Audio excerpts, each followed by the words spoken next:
هلا كليتنا بنعرف بالسبق الصحفي، بس انه سمير متيني يعزي اهل الضحايا في كنيسة مار الياس بمنطقة الدويلعة قبل ب10 دقايق من حصول الانفجار. انا هي اول مرة بسمع فيها واول مرة بشوفها بصراحة. يعني بصراحة انا مصدوم.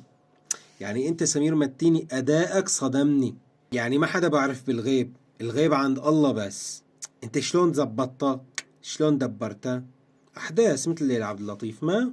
سمير متيني البوق الاضخم والبوق الرئيسي لقسد، فقسد بدها تماطل وتشط وتمط. شلون؟ دور بتطالع جماعة ال11 من هنيك، ودور بتروح بتبعت وفود على الشام، وهلا بلشت تلوص وتخبص كتير، يعني صارت تخبص كتير يعني. فشلون بدها تكسب وقت، وشلون بدها تفرجي العالم انه سوريا ما لها امن، وشلون بدها تزرع الفتنة بين اطياف الشعب السوري. قالت لك بنروح بنعمل هي الحركة، وسمير متيني بيطلع ببرر وبظبط وبساوي، ونحن بنكسب وقت. عرفتوا؟ يا جماعة ما تخلوا محل الفتنة، خليكن اوعى من هيك.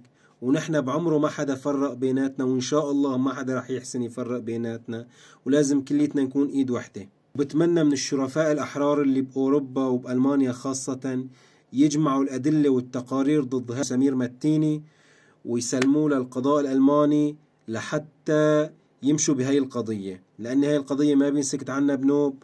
وخلي الأمور تمشي بمجاريها، وهذا الشخص يروح على المكان المناسب بقى حاج.